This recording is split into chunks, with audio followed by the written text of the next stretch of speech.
ئاخر ئەگەر ئەمە دژایەتیکردنی خەڵک و ژیانی خەڵکی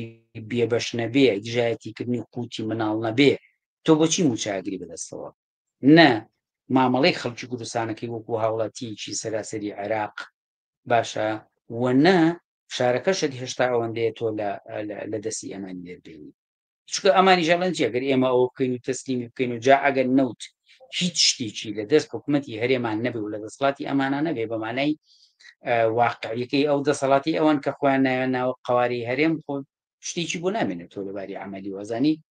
بۆیە چێشمەکات و تەسەر ئەمە بەڵام لەم بینەیە خەڵک بۆتە قوربانی بەزە بێەوە مە بزانین خۆ لەو شوێنانی کە هەر ئێستا لە ژێر نەفوزی حکوومەتی عێراقییان زۆر باشتر ناژین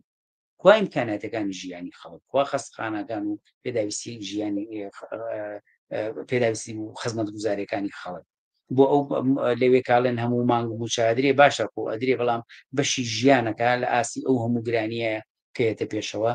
دەفەرمۆن لە تازەترین شتا ترەمپ هەڕەشاکە لە سەتاسی باجی سەر عێراق زیادکە ئەوان خۆیانەی دەن لە گیرفانیان یا ئەمەش ئەشکێنەوە بەسەر شانی خەڵکی برێکار و زەحمەتکێش و نەداری عێراقا